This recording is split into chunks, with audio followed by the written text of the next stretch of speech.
Hello friend, स्वागत करता हूं आप सभी का। तो दोस्तों, झारखंड जीके में आज हमारा 9th क्लास होने वाला है, जो कि दोस्तों आप लोग के लिए और एक इम्पोर्टेंट वीडियो है। दोस्तों, आज के इस महत्वपूर्ण वीडियो में आप लोग जीके, जीएस एंड ईवीएस के इम्पोर्टेंट क्वेश्चन को देखेंगे, हूबहू दोस्तों पेपर के जैसा। तो चलिए दोस्तों, देर किस बात का, करते हैं वीडियो को स्टार्ट। देखिए दोस्तों, पहला नंबर का सवाल है कि झारखंड राज्य में अनुसूचित जाति के लिए आरक्षित एकमात्र लोकसभा सीट कौन सी है। ऑप्शन में आप लोग का है चतरा, पलामू, गिरिडीह या फिर धनबाद। दोस्तों, इस सवाल का राइट आंसर हो जाएगा ऑप्शन बी, यानी झारखंड में अनुसूचित जाति के लिए आरक्षित एकमात्र लोकसभा सीट है दोस्तों आप लोग का पलामू। ऑप्शन बी इस सवाल का हो जाएगा राइट आंसर। आगे बढ़ते हैं दोस्तों क्वेश्चन नंबर 2 की ओर। क्वेश्चन नंबर 2 में आप लोग का सवाल है कि रेलवे स्टेडियम निम्नलिखित में से कहाँ स्थित है। ऑप्शन में है बोकारो स्टील सिटी, धनबाद, उपयुक्त दोनों या फिर इनमें से कोई नहीं। दोस्तों, इस सवाल का राइट आंसर हो जाएगा ऑप्शन सी, यानी railway stadium Bokaro steel city और धनबाद दोनों जगह में स्थित है। ऑप्शन सी इस सवाल का हो जाएगा राइट आंसर। आगे बढ़ते क्वेश्चन नंबर 3 की ओर, जो कि दोस्तों वेरी वेरी इंपॉर्टेंट क्वेश्चन है। तो सवाल में है कि रामगढ़ के निकट चुटुपालू घाटी में, ठीक है, रामगढ़ के निकट चुटुपालू घाटी में 8 जनवरी 1858 को बरगद के एक पेड़ पर लटकाकर शेख भिखारी को फांसी दे दी गई। इस बरगद के पेड़ को किस नाम से जाना जाता है। ऑप्शन में है क्रांतिकारी बरगद, फंसियारी बरगद, 1857 बरगद या फिर शहीदी बरगद। दोस्तों, इस बरगद के पेड़ को जाना जाता है दोस्तों फंसियारी बरगद के नाम से। ऑप्शन बी इस सवाल का हो जाएगा राइट आंसर। आगे बढ़ते हैं दोस्तों क्वेश्चन नंबर 4 की ओर। क्वेश्चन नंबर 4 में आप लोग का सवाल है कि फादर कामिल बुल्के के संबंध में इनमें से कौन सा कथन सत्य है। ऑप्शन में आप लोग का है इनका जन्म 1 सितंबर 1909 को हुआ था। ऑप्शन बी में है ये रांची स्थित सेंट जेवियर कॉलेज में हिंदी विभाग में नियुक्त थे। ऑप्शन सी में है अंग्रेजी हिंदी शब्दकोश इनकी महत्वपूर्ण रचना है। एंड डी में आप लोग का है दोस्तों उपयुक्त सभी। दोस्तों, यहाँ पर इसका राइट आंसर हो जाएगा ऑप्शन डी, यानी फादर कामिल बुल्के के संबंध में आप लोग का ए, बी और सी तीनों कथन सही हो जाएगा। ऑप्शन डी इस सवाल का हो जाएगा राइट आंसर। क्वेश्चन नंबर 5 पे आते हैं। क्वेश्चन नंबर 5 में आप लोग का सवाल है दोस्तों कि झारखंड विधानसभा की त्रैमासिक पत्रिका कौन सी है। ऑप्शन में है उड़ान, संगम, संदेश या फिर विकास। राइट आंसर हो जाएगा इस सवाल का ऑप्शन ए, यानी झारखंड विधानसभा की त्रैमासिक पत्रिका का नाम है दोस्तों उड़ान। ऑप्शन ए इस सवाल का हो जाएगा राइट आंसर। क्वेश्चन नंबर 6 पे आते हैं। क्वेश्चन नंबर 6 में आप लोग का सवाल है कि रांची जिले का प्राचीन नाम था, क्या था दोस्तों। कोकरो, चुटिया नागपुर या फिर विल किशन, ठीक है, विल किशनगंज या फिर किशुनपुर। एंड डी में आप लोग का दोस्तों उपयुक्त सभी। तो दोस्तों, रांची जिले का पुराना नाम जो था, यानी प्राचीन जो नाम था, वो आप लोग का उपयुक्त सभी हो जाएगा। यानी कोकरो भी है, चुटिया नागपुर भी है, आप लोग का किशनपुर भी है और विल किशनगंज भी है, ठीक है। ऑप्शन डी इस सवाल का हो जाएगा दोस्तों आप लोग का राइट आंसर। आगे बढ़ते हैं क्वेश्चन नंबर 7 की ओर। क्वेश्चन नंबर 7 में आप लोग का सवाल है कि एमजीएम मेडिकल कॉलेज, जो कि दोस्तों जमशेदपुर में है, इसकी स्थापना कब हुई थी। 1958 ईस्वी को, 1966 ईस्वी को, 1964 ईस्वी को या फिर 1970 ईस्वी को। राइट आंसर हो जाएगा इस सवाल का ऑप्शन सी, यानी एमजीएम मेडिकल कॉलेज, जो कि दोस्तों जमशेदपुर में स्थापित है, इसका स्थापना हुआ था 1964 ईस्वी को।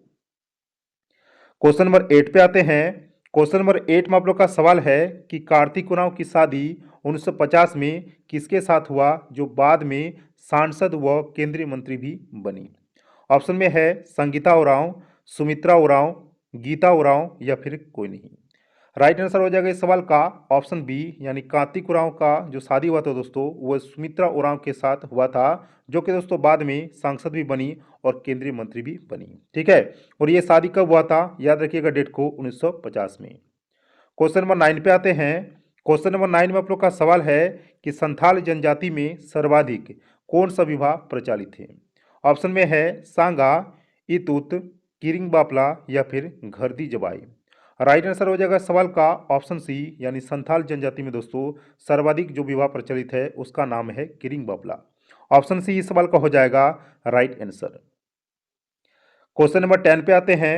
4 नंबर में आप लोग का सवाल है कि राज्य के यानी झारखंड राज्य के निम्नलिखित में से किस नगर में हवाई पट्टी नहीं है। ऑप्शन में है जमशेदपुर, हजारीबाग, डाल्टनगंज या फिर सिमडेगा। राइट आंसर हो जाएगा इस सवाल का ऑप्शन डी यानी सिमडेगा में दोस्तों हवाई पट्टी या मतलब हवाई अड्डा नहीं है। ऑप्शन डी इस सवाल का हो जाएगा राइट आंसर। क्वेश्चन नंबर 11 पे आते हैं दोस्तों। 11 में आप लोग का सवाल है कि मकर संक्रांति के अवसर पर हजारीबाग के सूर्यकुंड नामक स्थान पर लगने वाला मेला कितने दिन चलता है। ऑप्शन में है 7 दिन, 12 दिन, 10 दिन या फिर 15 दिन। राइट आंसर हो जाएगा दोस्तों इस सवाल का ऑप्शन सी यानी 10 दिन। तो दोस्तों यह मेला चलता है कितना, 10 दिन। ऑप्शन सी इस सवाल का हो जाएगा राइट आंसर। क्वेश्चन नंबर 12 पे आते हैं।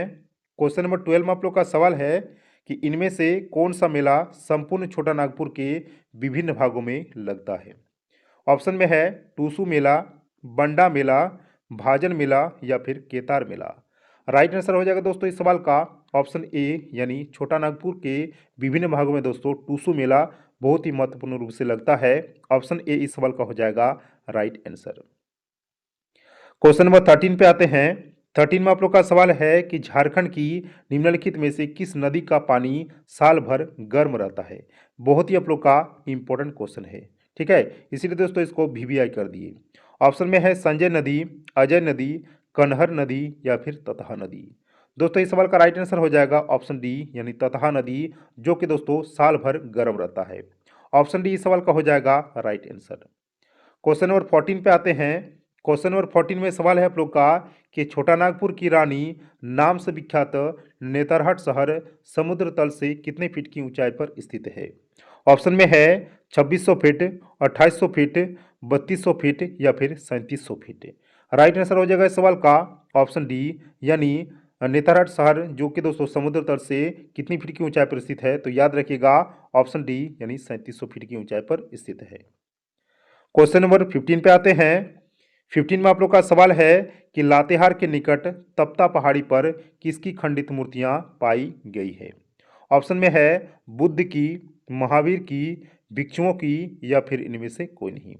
राइट आंसर हो जाएगा इस सवाल का ऑप्शन ए यानी लातेहार के निकट तप्ता पहाड़ी पर। याद रखिएगा दोस्तों कौन सा पहाड़ी, तप्ता पहाड़ी पर बुद्ध की खंडित मूर्तियां जो है पाई गई है। ऑप्शन ए इस सवाल का हो जाएगा राइट आंसर। क्वेश्चन नंबर 16 पे आते हैं। 16 में आप लोग का सवाल है कि आहार श्रृंखला के जाल को क्या कहते हैं। ऑप्शन में है जीव मंडल, खाद्य जाल, बायोम या फिर जियोम। राइट आंसर हो जाएगा इस सवाल का ऑप्शन बी यानी आहार श्रृंखला के जाल को कहा जाता है दोस्तों खाद्य जाल। ऑप्शन बी इस सवाल का हो जाएगा राइट आंसर। क्वेश्चन नंबर 17 पे आते हैं। 17 में आप लोग का सवाल है कि किस माध्यम में प्रकाश का वेग जो है दोस्तों अधिकतम होता है यानी मैक्सिमम होता है। कांच में, हीरा में, वैक्यूम में या फिर जल में। राइट आंसर हो जाएगा इस सवाल का ऑप्शन सी यानी वैक्यूम में दोस्तों प्रकाश का वेग जो होता है अधिकतम होता है। और वैक्यूम का मतलब क्या होता है दोस्तों, निर्वात। तो निर्वात में प्रकाश का वेग जो होता है, प्रकाश की जो चाल होता है वो मैक्सिमम होता है। क्वेश्चन नंबर 18 पे आते हैं। 18 में आप लोग का सवाल है कि राजमहल का पहाड़ी किस प्रकार की चट्टानों से ढका है। ऑप्शन में है नीस, ग्रेनाइट, बेसाल्ट या फिर नॉन ऑफ दीज या फिर कोई नहीं। राइट आंसर हो जाएगा इस सवाल का ऑप्शन सी यानी बेसाल्ट। तो राजमहल का पहाड़ी बेसाल्ट की चट्टानों से ढका हुआ है। क्वेश्चन नंबर 19 पे आते हैं। 19 में आप लोग का सवाल है कि झारखंड का कौन सा जिला कोयला और इस्पात के उत्पादन के लिए जाना जाता है। ऑप्शन में आप लोग का है रांची, जमशेदपुर, बोकारो या फिर हजारीबाग। दोस्तों इस सवाल का राइट आंसर हो जाएगा ऑप्शन सी यानी बोकारो जिले जो कि दोस्तों कोयला और इस्पात उत्पादन के लिए जाना जाता है। ऑप्शन सी इस सवाल का हो जाएगा राइट आंसर। क्वेश्चन नंबर 20 पे आते हैं। 20 में आप लोग का सवाल है कि कम तापमान को मापने वाले यंत्र को क्या कहा जाता है। ऑप्शन में है क्रायोमीटर, पायरोमीटर, टेकोमीटर या फिर हाइग्रोमीटर। राइट आंसर हो जाएगा इस सवाल का ऑप्शन ए यानी कम तापमान को मापने वाला यंत्र यानी मापने वाला जो डिवाइस है दोस्तों उसका नाम क्या है, क्रायोमीटर। याद रखिएगा क्रायोमीटर। क्वेश्चन नंबर 21 पे आते हैं। 21 में सवाल है कि कितनी ऊंचाई पर ऑक्सीजन की मात्रा जो है दोस्तों नगण्य होगी या फिर नहीं के बराबर होगी। ऑप्शन में है 50 किलोमीटर, 120 किलोमीटर, 80 किलोमीटर या फिर 150 किलोमीटर। राइट आंसर हो जाएगा इस सवाल का ऑप्शन बी यानी 120 किलोमीटर की ऊंचाई पर दोस्तों ऑक्सीजन की जो मात्रा है वो नगण्य है या फिर नहीं के बराबर है। ऑप्शन बी इस सवाल का हो जाएगा राइट आंसर। क्वेश्चन नंबर 22 पे आते हैं। 22 में आप लोग का सवाल है कि सोडियम कार्बोनेट का व्यापारिक नाम क्या है। ऑप्शन में है धोने का सोडा, खाने का सोडा, कास्टिक सोडा या फिर सिंदूर। राइट आंसर हो जाएगा इस सवाल का ऑप्शन ए यानी सोडियम कार्बोनेट का व्यापारिक नाम है दोस्तों धोने का सोडा। ऑप्शन ए इस सवाल का हो जाएगा राइट आंसर। क्वेश्चन नंबर 23 पे आते हैं। 23 में आप लोग का सवाल है कि हरी मेहंदी में निम्न में से कौन सा पदार्थ पाया जाता है जिसके कारण वह लाल हो जाती है। बहुत ही इंपॉर्टेंट क्वेश्चन है। ऑप्शन में आप लोग का है पोटेशियम, लासोन, कार्बन या फिर आयरन। राइट आंसर हो जाएगा दोस्तों इस सवाल का ऑप्शन बी यानी लासोन, जिसके कारण दोस्तों वह लाल हो जाती है। कौन? हरी मेहंदी। ऑप्शन बी इस सवाल का हो जाएगा राइट आंसर। क्वेश्चन नंबर 24 पे आते हैं। 24 में आप लोग का सवाल है निम्न में से कौन एक हिंसात्मक आंदोलन था। ऑप्शन में है कोल विद्रोह, संथाल विद्रोह, दोनों या फिर कोई भी नहीं। राइट आंसर हो जाएगा इस सवाल का ऑप्शन सी यानी कोल विद्रोह और संथाल विद्रोह ये दोनों ही दोस्तों आप लोग का हिंसात्मक आंदोलन था। ऑप्शन सी इस सवाल का हो जाएगा राइट आंसर। क्वेश्चन 25 पे आते हैं। क्वेश्चन नंबर 25 में आप लोग का सवाल है कि निम्न में से कौन एक अहिंसात्मक आंदोलन था। ऑप्शन में है खरवार, भूमिज, हुल या फिर उलगुरान।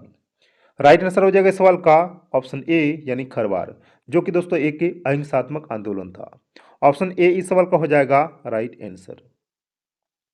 क्वेश्चन नंबर 26 पे आते हैं। 26 में आप लोग का सवाल है कि गंगा नारायण के संबंध में कौन सा कथन असत्य है। ऑप्शन में है इनका जन्म सिंहभूम में हुआ था। ऑप्शन बी में है इसके नेतृत्व में 1822-23 में सिंहभूम में विद्रोह हुआ। ऑप्शन सी में है इसका संबंध भूमिज विद्रोह से था। एंड डी में आप लोग का है दोस्तों इनका संबंध कोल विद्रोह से है।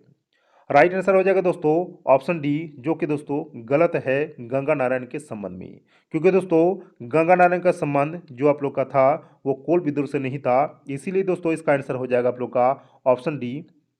चलिए आगे बढ़ते हैं क्वेश्चन नंबर 27 की ओर। क्वेश्चन नंबर 27 में सवाल है कि मुंडा शासन व्यवस्था में खूंट का अर्थ क्या होता है। ऑप्शन में है गांव, घर, भूमि या फिर परिवार। राइट आंसर हो जाएगा इस सवाल का ऑप्शन डी यानी मुंडा शासन व्यवस्था में खूंट का अर्थ होता है आप लोग का परिवार। ऑप्शन डी इस सवाल का हो जाएगा राइट आंसर। क्वेश्चन नंबर 28 पे आते हैं।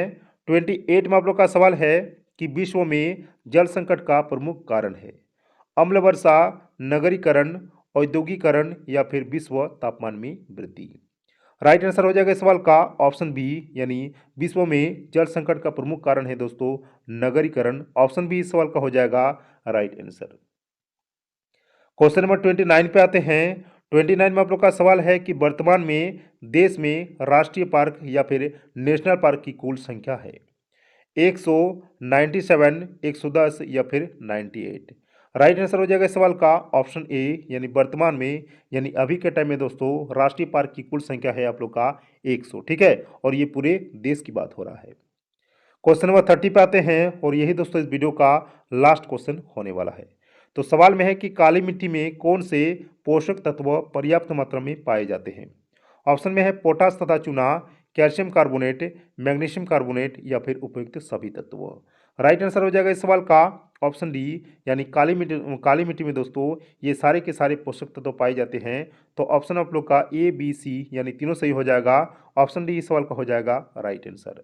दोस्तों आई थिंक आप लोग को ये वीडियो अच्छा लगा है। तो दोस्तों अगर अच्छा लगा तो इस वीडियो को लाइक कीजिए, चैनल पर अगर पहली बार आए हैं तो चैनल को सब्सक्राइब कीजिए। मिलते हैं दोस्तों नेक्स्ट वीडियो में किसी और नई टॉपिक के साथ, तब तक के लिए जय हिंद, वंदे मातरम।